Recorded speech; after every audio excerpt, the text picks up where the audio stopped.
Pasuray-suray na naglalakad sa eskinita si Marty habang pauwi siya ng bahay. Kaway rito, kaway roon ang ginagawa niya sa lahat ng mga taong nakikita niya sa daan. Haya na naman siya lasing na naman. Imbes na pagkain na lamang ng pamilya niya, ipinambibili niya pa ng alak. Napakawalang kwenta talaga ng asawa ni Luz. Ewan ko ba kung bakit hindi pa niya yan iwan. Puro sakit na lamang ng ulo ang hatid nito sa kanya. Sad ng kapitbahay nilang si Marla habang papalapit siya rito. Hoy, chismosang babae. Ano na naman ba ang sinasabi mo ha? Akala mo ba hindi kita naririnig? Lasing lang ako, pero hindi ako bingi no? Bakit ka ba nangangalam sa buhay ko? Buhay namin ng pamilya ko to. Yung pagiging chismosa at matabil mong dila, pinapakialaman ko ba ha? Hindi naman, hindi ba? Mukha bang chismis yung sinasabi ko? Totoo naman yun, hindi ba? Na responsable kang asawa at ama. Dapat sa katulad mo, iniiwanan ng pamilya. Tumahimik ka. Wala kang pakialam kahit na anong gawin ko sa buhay ko. Galingan mo sa pangangalam ng buhay ng iba at baka yumaman ka pa. Tapos pabalado na lang para may pang-inom ako. Saka siya tumawa at lumaya sa harapan nila Marla. Nang makarating na nga siya sa bahay nila, ay padabog niyang binuksan ang pinto na ikinagulat ng asawa at mga anak niya. Baka sa mukha ng mga ito ang labis na pagkatakot sa kanya. Matindi na rin kasi ang trauma ng mga ito sa tuwing nalalasing siya. Oy, may pagkain ba tayo, Luz? Sigaw niya, kung kaya't lalong nagsumiksik ang mga anak niya sa asawa niya. Wala pa. Saan ako kukuha ng ipambibili? Wala ka namang ibinibigay sa akin. Naubos na yung kinita ko sa labada nung isang araw. Teka, galing ka sa inuman tapos dito ka maghahanap ng pagkain? Napangiwi naman siya sa itinogo ng kanyang asawa, kaya't mabilis niya itong nilapitan at dinakma ang braso. Sasagot ka pa ng pabalang di pumunta ka roon kay Aling Perla at mangutang ka ng bigas at pati na rin ulam at sabihin mo, sa katapusan ko babayaran lahat ng utang ko. Sa tingin mo ba, Marty, papautangin pa tayo ni Aling Perla? Napakarami na nating utang sa kanya. Nakakahiya na. Kung gusto mo, ikaw na lang ang umutang. Total makapal naman yung pagmumukha mo Ako? Makapal ang pagmumukha ko? Kung sampalin ko kaya ang pagmumukha mo, nang malaman natin kung sino talaga sa atin ang makapal ang mukha. Kung ayaw mong mangutang, di wag mo. Ako ang utang, pero sa akin lang. Ang yabang mo. Pagkaalis nga niya niyakap ni Luz ang kanyang mga anak at nagtungo nga siya sa tindahan ni Aling Perla kung saan sila laging nangungutang. Sinubukan niyang mangutang, ngunit hindi na siya nito pinagbigyan pa at sinabing napakarami na nilang utang. Sige na, Aling Perla. Ito naman parang hindi ka namang kapitbahay niyan. Kawawa kasi ang mga anak ko Wala pa pala kaming hapunan tapos samahan mo na rin ng isang alak at chicharon. Sa katapusan ko talaga babayaran lahat ng utang namin. Kwentahin mo lahat at pangako, babayaran kita. At kailan naman ang katapusan na yan, Marty? Katapusan ng mundo? Yan din ang pangako mo noon Pero hindi ka pa nakapagbayad. Pinautang ko lang naman ang asawa at mga anak mo kasi naawa ko sa kanila. Subukan mo kayang magbago para guminhawa ang buhay nyo. Hindi yung umaasa ka sa utang. Pero pagdating sa alak, nagagawan mo ng paraan. Ano ba naman yan? Naungutang lang ako, ang dami mo nang sinasabi. Di kayo na ang perpekto. Kayo na ang walang bisyo at kapintasan. Salamat Saka nga siya umalis at hahanap ng ibang tindahan na mauutangan. Habang wala na si Marty, ay pinapakain na ni Luz ang kanyang mga anak. Sinabi lamang niya na walang pagkain dahil naiinis siya sa kanyang asawa na walang ibang ginawa kung hindi ang maglasing. Maluwa-luwa ang kanyang mga mata habang pinapanood niyang kumakain ang kanyang mga anak. Ibinigay niya na lahat ng pagkain at ulam sa mga ito at hindi na siya nagtira pa ng pagkain sa kanya. Para kasi sa kanya ay busog na siya. Makita niya lamang ang kanyang mga anak na nabusog. Dalihan niyong kumain mga anak. Mamaya darating na ang tatay niyo. Guguluhin na naman tayo noon. At pagkatapos niyong kumain, maglinis na kayo ng katawan Tumayo naman ang panganay niyang anak na si Jenard at iniabot sa kanya ang tira nitong pagkain. Nay, kain na rin po kayo. Alam ko naman po na hindi ka pa kumakain kasi inuuna mo po kaming kumain. Okay lang si nanay anak, saka busog naman ako. Ikaw ang kumain dyan anak. Papaano ka pong mabubusog kung mula po kanina ay hindi ka pa po kumakain? Lalo nga siyang naluha dahil mabuti pa ang kanyang anak ay may malasakit sa kanya. Mga bata pa ang kanilang anak. Ang panganay niya ay 10 taong gulang pa lamang. Ang pangalawa ay 8 taon. At ang bunso naman ay 6 na taon at pare-parehong lalaki ang mga ito. Tinanggap na nga niya ito at kinain iyon. Maya-maya nga lang ay tumayo rin ang pangalawa niyang anak na si Janjan at ibinigay din sa kanya ang tira nitong pagkain. Minadali nga niyang kumain nang biglang bumukas ang pinto. Kaya't lahat ng mga anak niya ay nagsusumiksik na naman sa kanya. Alam na kasi nila kung sino ang dumating. Ano ba yan? Ang dadamot ng mga tindahan. Ayaw magpautang ay kala mo naman tatakasan sila. Pag ako talaga nagkapera, hindi ako bibili sa mga yan. May mga pera lang eh. Akala mo naman kung sino kung makapagsalita sa akin. Lalo na yung perla na yan. Sigaw ng kanyang asawa pagdating nito. Mas pinili na lamang niyang manahimik kesa ang sumagot pa rito. Nahiga na lamang ito sa papag kung saan kumain ng mga anak niya kanina at unti-unting ipinikit ang mga mata. Sinenyasan niya naman ang kanyang mga anak na magtungo na sa likod kung saan naroon ang poso upang makapaglinis na sila ng katawan. Nay, kailan po ba magbabago si tatay? Tanong sa kanya ni Jenard na ikinahinto niya sa pagtitikwas sa poso. Puti pa po yung ibang tatay, mababait po. Hindi naglalasing. Nakakabili sila ng pagkain ng pamilya nila. Pero bakit si tatay kakaiba? Tapos lagi ka na lang niyang inaaway. Magbabago pa po ba si tatay, Nay? Hindi ko alam anak.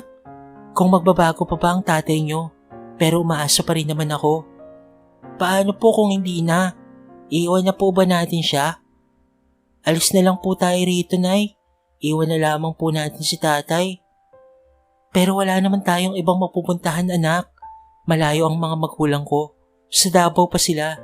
Wala naman tayong pamasahe para makapunta roon. Hayaan niyo po, Nay. Kapag laki ko po, magsusundalo po ako. Magpapatayo po ako ng malaking bahay. At tayong 4 na lamang po ang naroon. Hindi kasama si tatay. Mahal ko naman po si tatay pero dahil sa ginagawa niya sa'yo, at pati na rin po sa aming magkakapatid, mas gugustuhin ko na lamang po na hindi siya makasama. Ngumiti na lamang siya rito at bagyang ginulo ang buhok nito. Marami nang nagsasabi sa kanya na bakit hindi pa niya iwan si Marty at ang lagi lamang niyang sagot ay wala silang ibang mapupuntahan. Kaya't hanggat kaya niyang magtiis ay magtitiis siya. May nagsasabi rin naman sa kanya na napaka-martyr niya pero hindi na lamang niya yon pinapansin. Hindi niya tuloy may iwasang hindi magsisi sa naging desisyon niya sa buhay. Kung bakit ang kagaya ni Marty pa ang kanyang minahal. Dati kasi siyang may nobyong seaman at nangako ito sa kanya na sa pagbabalik nito ay magpapakasal sila. Ngunit nang magtrabaho siya sa Maynila at nakilala niya roon si Marty ay nahulog ang loob niya rito. At nakalimutan na niya ang pangako sa kanya ng nobyo niya. At nagpa siyang magsama na lamang sila ni Marty. 5 taon bago sila nagkaroon ng anak at ito nga si Jenard. Noong una naman ay responsableng asawa at ama itong si Marty. Ngunit habang tumatagal ay nagbago ito at naging lasinggero at naging irresponsable pa. Madalas ang kinikita nito sa pagtatrabaho bilang construction worker ay sinusolo lamang nito upang may pambili ng alak at ang mga kainuman ang binubusog. 2 buwan na lamang at kaarawan na ng bunso nilang anak kung kaya't nag-uumpisa na siyang mag-ipon ng pera upang mabili niya ang request nitong spaghetti. Kaya naman todo kahit talaga siya. Kapag wala siyang labada ay nagtitinda siya ng banana Q at kamote Q. Kung minsan ay nagpaplantya rin siya. Gawa lamang ng kawayan ang alkansya niya at itinatago niya ito sa kahon na inilalagay niya sa ilalim ng papag. Tuwang-tuwa siya na ibinalita sa kanyang bunsong anak na mabibili na niya ang request nitong spaghetti. Bukas na kasi ang kaarawan nito. Napayakap naman ito sa kanya dahil sa tuwa. Minsan lamang niya maibigay ang gusto ng mga anak niya. Kaya naman pinag-iipunan talaga niya at matinding pagtitipid ang ginagawa niya. Nang bigla na lamang may kumatok sa pintuan ng bahay nila. Luz! Luz? Nariyan ka ba, Luz? Paulit-ulit nitong sigaw sa kanyang pangalan. Kaya naman kaagad niya itong pinagbuksan. Oh Marla, bakit? Nakita ko kasi yung asawa mo kani-kanina lang. May dala-dala siyang alkansya na gawa sa kawayan at inaaya niya pa si paring Ambong na uminom ng alak. Dahil sa sinabi nito sa kanya, ay kinabahan siya at kaagad na tinungo ang ilalim ng papag nila kung saan naroon ang kahon na pinaglalagyan niya ng alkansya niya. Nang mahatak niya na nga ang kahon, ay mas lalo siyang kinabahan nang makitang wala na roon ang alkansya niya na pinag-ipunan niya sa loob ng 2 buwan. Marty! Galit na sigaw niya at nagmamadaling lumabas ng bahay para hanapin ang kanyang asawa. Nanginginig siya sa galit habang hinahanap niya ito. Nasaan ka na bang hayop ka? Lagot ka talaga sa akin kapag nakita kita. Panghandayan ni Bunso, tapos kukuhanin mo lang? Aniya habang hinahanap ito at ipinagtanong-tanong na rin niya kung may nakakita rito kung saan ito nagpunta. May nakapagturo nga sa kanya kaya't sumugod siya roon. Saka lamang niya napansin na magkaibang tsinelas pala ang naisuot niya dahil sa pagmamadaling hanapin ng asawa. Kaagad nga niyang nakita ang asawa niya at si Ambong na nasa tapat ng tindahan habang masaya ang mga ito na tumutungga ng Red Horse at wala ang alkansya niya. Malamang ay dinispatcha na nito. Kaagad niya itong sinugod at pinagpapalo sa braso at kung saan saang parte ng katawan nito dumapo ang mga hampas niya. Ano ba? Nasisiraan ka na ba ng bait? Bakit mo ako pinag-aampas ha? Para kang ano dyan eh. Ikaw ang nasisiraan ng bait. Baliw ka na. Bakit mo kinuha ang ipon kong pera para sa panghanda ng bunso natin bukas? Anong ipon ang sinasabi mo ha? Wala akong alam dyan. Wala akong pakialam dyan sa sinasabi mo. Hindi ko nga alam na nag-iipon ka. Tapos pagpibintangan mo pa ako. Bakit hindi mo tanungin ang mga anak mo? Baka napaglaruan nila. Hindi yun papakialaman ng mga bata, Marty. Ikaw lang ang kumuha nun. At wag mo nang itanggi dahil may nakakita sa'yo. At sino naman, Aber? Si Marla? Na chismosa at walang ibang ginawa kung hindi ang siraan ng pamilya natin? Akala naman niya ipapatulan ko siya kapag nasira niya tayo. Ngek-ngek niya. Hindi ko siya type, no? Walang ibang sumisira sa pamilya natin. Kung hindi ikaw lang, siyang bisyo mo. Nagmamalasakit lang si Marla. Kaya ibigay mo na yung pera ko. Pinaghirapan ko yon. Mangiyak-ngiyak niyang sabi rito at kinapkapan nito. Pero kaagad siya nitong itinulak. Dahilan para mawalan siya ng balanse at napaupo siya sa semento. Sumakit tuloy ang puwetan niya. Ganoon na rin ang balakang niya. At hinayaan na lamang siya nitong tumayo mag-isa. Pinilit pa niyang bawiin ang perang kinuha nito sa kanya. Ngunit nagmatigas pa rin ito na wala raw kinukuha. Pare, ibalik mo na yung pera ng asawa mo.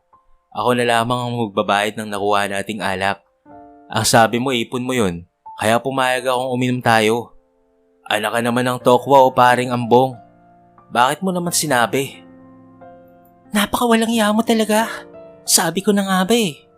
Isinauli naman sa kanya ni Marty ang 2,000 piso. Ngunit binantaan siya nito. Hindi ako natatakot sa iyo, Marty. Marirealize mo ang lahat ng ginagawa mong ito once na nagkasakit ka na at walang mag-aalaga sa iyo. Sige lang, abusuhin mo lang ang katawan mo sa pamamagitan ng bisyo mo. Tignan na lang natin kung hindi ka magsisisi sa huli. At yung mga kainuman mo na yan, pag nagkasakit ka, hindi ka dadamayan ng mga yan. Kasama mo lang sila sa inuman at saya, Marty. Pero hindi sa paghihirap. Napakarami mo namang sinasabi. Hindi mangyayari ang sinasabi mo, no? Dahil malakas pa ako. Mas malakas pa ako sa kalabaw. Kaya umuwi ka na, bago pa magdilim ang paningin ko sa'yo. At kung ano pang magawa ko sa'yong babae ka. Naihilamos na lamang niya ang sariling mga palad bago umalis sa harapan ng asawa niya na muling tumungga ng alak.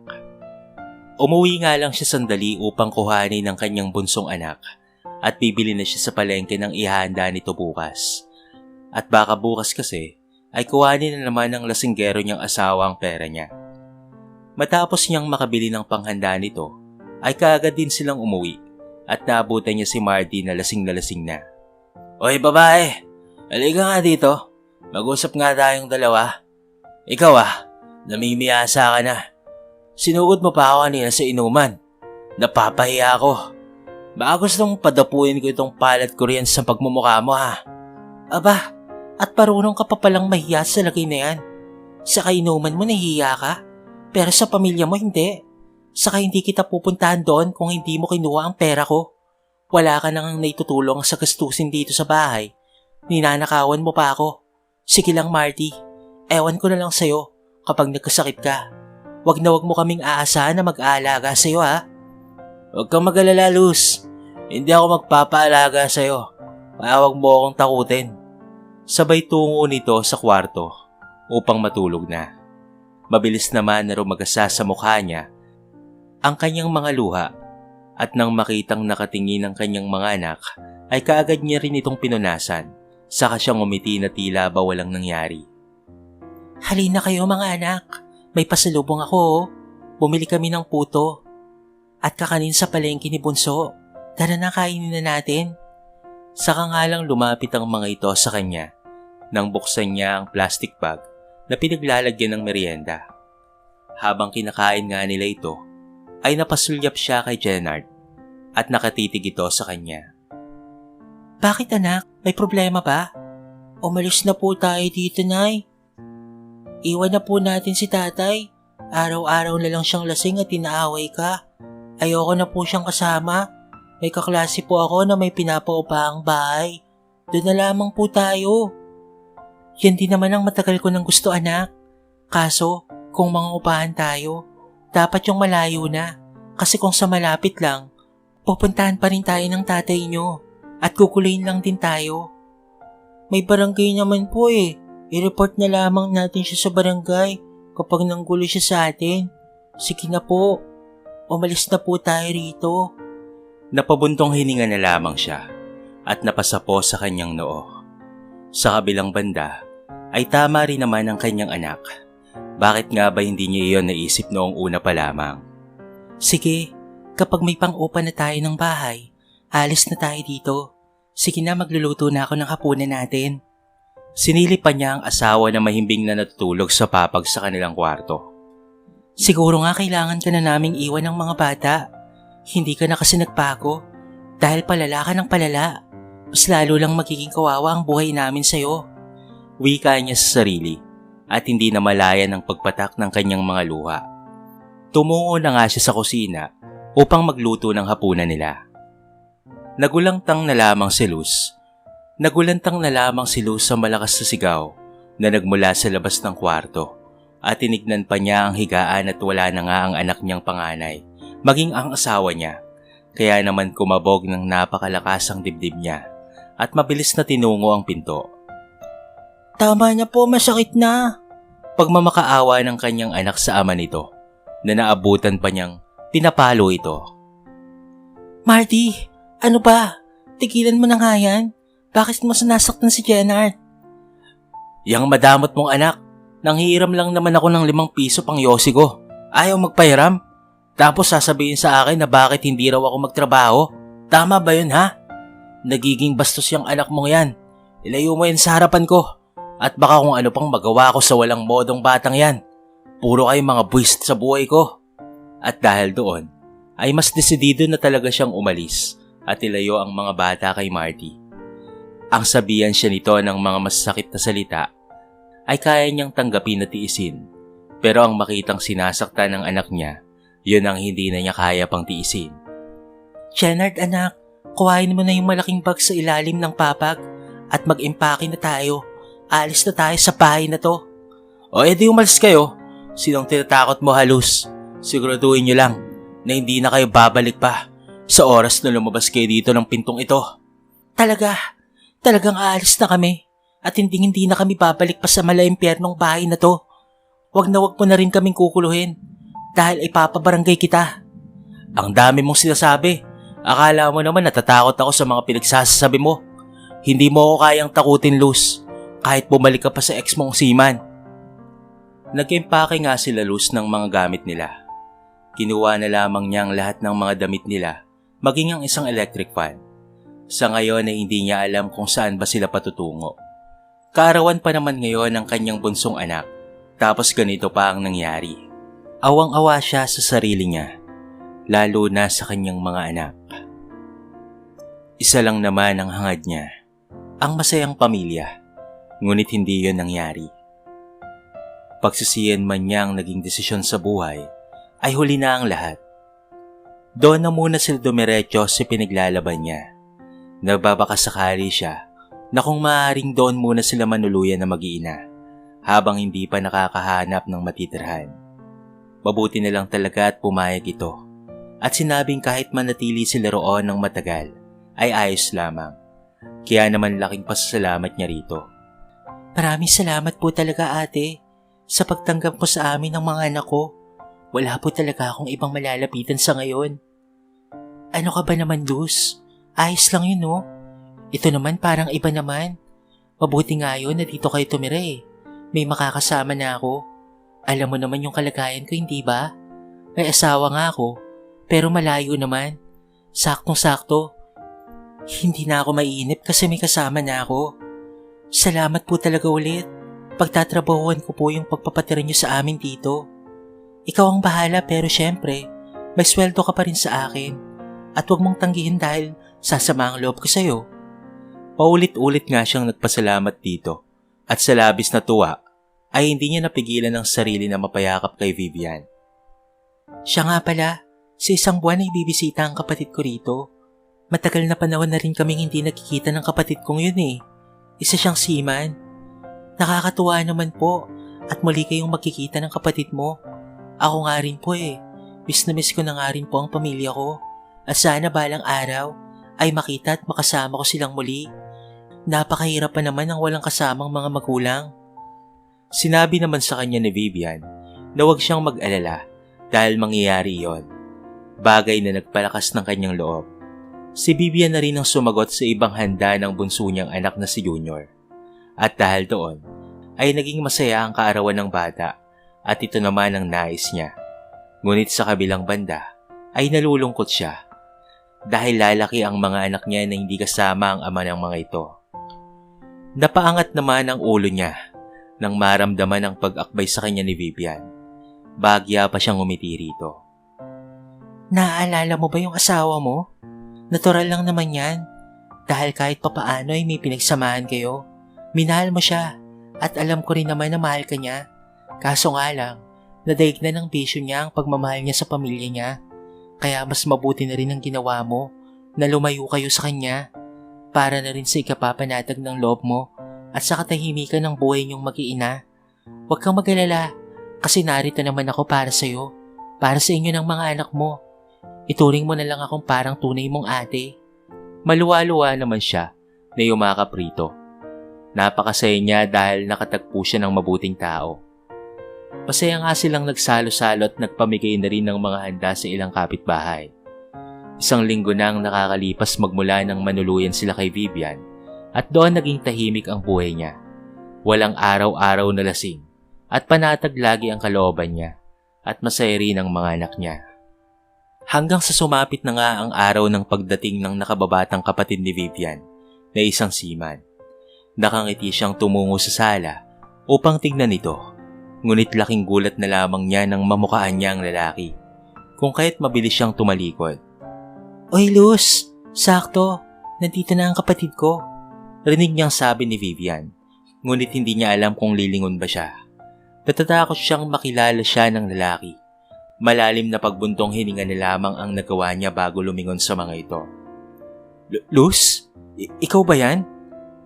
Wait, don't tell me magkakilala kayong dalawa. Pero paano? Hindi malaman ni Luz kung ano ang isasagot niya rito. Pakiramdam niya ay nagsara ang mga panga niya ng mga sandaling iyon. Yes ate, kilalang kilala ko siya. Luz Biminda Cruz. Tugon nito at bagyang lumapit sa kanya. Kaya naman muli siyang tumaliko dito at hinihiling na sana ay kusa siyang mawala sa kinatatayuan niya. Bakit hindi ka makatingin sa akin, Luz? Gaano ba kalaki ang kasalanan mo sa akin? Ano bang nangyari? Saka anong kasalanan yun? Paano kayong nagkakilala? Mahabang kwento, ate. Maikling tugon niya dahil wala naman siyang balak na sabihin ng totoo. Paano rin kayong nagkakilala ni Luz, ate? Siya kasi yung naglalabas sa akin, lalo na kapag nandito si Orly, saka yung mga pamangkin niya. At ngayon naman, iniwan na si Luz ng asawa niya. Dito ko na sila pinatira ng mga anak niya. May 1 buwan na rin sila rito. Ah, ganun ba? Nice to meet you again, Luz. May mga anak ka na pala. Ilan sila? 3 na. Wow, ang bilis ah. Nakatatlo ka na pala noon. Tumango na lamang siya habang nananatiling nakatalikod sa mga ito. Saka siya nagpaalam na may gagawin sa kwarto, kahit wala naman talaga. Nais lamang niyang makaiwas dito. Ngunit paanong iwas pa ngayon ang gagawin niya? Sapagkat magkakasama na sila sa isang bubong. Namumutla nga siya nang makapasok na sa loob ng kwarto at napansin niyan kaagad ni Jenard. Tinanong siya nito kung anong nangyari at tanging pag-iling lamang ang ginawa niya. Ano nang gagawin ko? Paano kung umalis na lamang kami rito? Sa dinami-rami ng tao, si Vito pa talaga ang naging kapatid niya. Wika niya sa kanyang sarili at napasapo na lamang siya sa kanyang noo. Ilang minuto rin siyang nagkulong sa kwarto bago tuluyang lumabas. Kailangan na kasi niyang magsaing ng tanghalian at magluto ng ulam. Magsasaing ka? Napalingon naman siya sa pinto ng kusina nang tanongin siya ni Vivian. Opo ate, magsasaing na po ako. Hindi na. Ang sabi ni Vito ay kakain na lang tayo sa labas kaya't maligo na kayo ng mga bata. Po? Nako, hindi na ate. Kayo na lamang pong 2. Para makapag-banding din po kayo ng kayong 2 lang. Dito na lamang kami ate. Sa tingin mo ba papayag ako sa gusto mo na maiwan lang kayo dito ng mga bata? Syempre hindi no. Kaya wag ka nang tumanggi dyan. Saka para na rin naman sa mga anak mo. Makakalibot sila. Sige na, kapag tumanggi ka pa, magagalit talaga ako sa'yo at hindi na kita papansinin pa. Tila ba isa itong paslit dahil sa mga sinabi nito sa kanya. Wala na nga siyang nagawa kung hindi ang tanguan na lamang ito. Ayaw naman niyang magalit ito sa kanya. Nang makagayak na nga silang lahat, ay umalis na sila ng bahay. Sa sasakyan ni Vito sila sumakay. Tuwang-tuwa naman ang mga anak niya dahil ito ang unang beses na makakasakay ng kotse. Napapansin naman niya na panay ang tingin ni Vito sa salamin na nasa harapan. Dahil doon ay nakaramdam siya ng pagkahiya sa dating kasintahan. Ilang minuto lamang ang lumipas at nakarating na nga rin sila sa restaurant kung saan sila kakain ni Vivian. Oh, narito na tayo. Tara na sa loob mga bata. Kakain tayo ng marami ha. Masasarap ang mga pagkain dito. Ani ni Vivian. At nagtanguan naman sa kanya ang mga bata at sa kanya nga nakakapit ang mga ito. Sinadya niyang kuhain ng mga bata upang sina Vito at Luz ang magkasabay. Alam na niya ang totoo dahil sinabi na sa kanya ni Vito ang lahat. Pero kahit ganoon ay hindi siya nagdamdam kay Luz at inanawa niya ito. Marami siyang in-order na pagkain para sa kanilang lahat. Pagkatapos kumain na idinala naman niya ang mga ito sa mall at nanood sila ng sine. Nakakatuwang pagbasta ng mga bata, no? Ang saya nila. Oo nga ate, at dahil yun sa'yo. Kahit maraming salamat po ha. Tatanawin ko po itong malaking utang na loob. Ano ka ba? Wala yun. Dahil sa inyo naging masaya ako. Hindi na ako nalulungkot ngayon. Sana lang talaga yung nagkaanak kami dati ni Orly. Di sana yung masaya kami. Kaso malabong mangyari Bago kasi si Orly. Sabi nga niya sa akin, buti raw hindi ako nagsisi na siya ang pinakasalan ko. Baka kung yung ex ko raw ang nakatuluyan ko, baka may dalaga na raw ako ngayon o hindi kaya ay binata. Ano pong sinagot mo sa kanya? Sinabi ko na hindi ako nagsisisi kailanman kasi mahal ko siya. Kaya nga siya ang pinili kong makasama habang buhay. Saka hindi porket hindi niya ako mabubuntis, magsisisi na ako. Tanggap ko na yon. Una pa lang na malaman naming bawg siya. Alam mo yung feeling na akala ko buntis na ako. Yun pala hindi mangyayari kasi nga ganoon. Alam mo na, pero ayos lang naman sa akin. Iniisip ko na lamang na mas masaya kapag may anak. Napakabait mo talaga ate. Sana lahat ng tao ay kagaya mo. Naiintindihan ng lahat. Napakaswerte ng asawa mo sa'yo. Maswerte rin naman ako sa kanya. Ang swerte rin sana ng asawa mo sa'yo. Kaso wala eh. Mas mahal niya yung bisyo niya. Paano pala kung may magmahal ulit sa yung iba, hindi ba? Or bumalik yung dati mong minahal? May pag-asa pa ba? O isasara mo na ang puso mo? Kasal kami ng asawa ko, te. Kaya hindi na ako magmamahal pa ng iba. Saka may mga anak na ako. Sila lang 3. Kontento na ako. Nakangiting tugon ni Luz sa kanya. Nakaagad rin naman siyang ginantihan ng matamis na ngiti. Habang tumatagal nga na nakakasama ni Luz si Vito sa isang bahay, ay pakiramdam niya mas lumilit ang mundo nilang dalawa. Naiilang pa rin siya rito, lalo na tuwing nagkakasalubong sila at kapag nagkakasabay sa hapagkainan. Hindi dahil sa mahal niya pa ito, kung hindi dahil alam niyang may kasalanan siya rito sapagkat ipinagpalit niya ito kay Marty. Nginingitian lamang niya ito ng tipid, saka siya iiwas ng tingin, at ganoon rin naman ito sa kanya. May anak na rin ito, at hiwalay rin sa asawa gaya niya. Hanggang sa makatanggap siya ng masamang balita mula kay Marla, na isinukod daw ito sa ospital, dahil nagsusuka na ng dugo, at hindi na nakakain. Labis ang pag-aalala niya para kay Marty, kaya naman iniwanan niya na muna ang kanyang mga anak. At nagtungo siya sa ospital kung saan naka-admit ang kanyang asawa.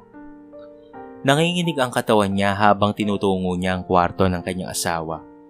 Maging ang mga kamay at mga paa niya ay nanlalamig din dahil sa sobrang nervyos.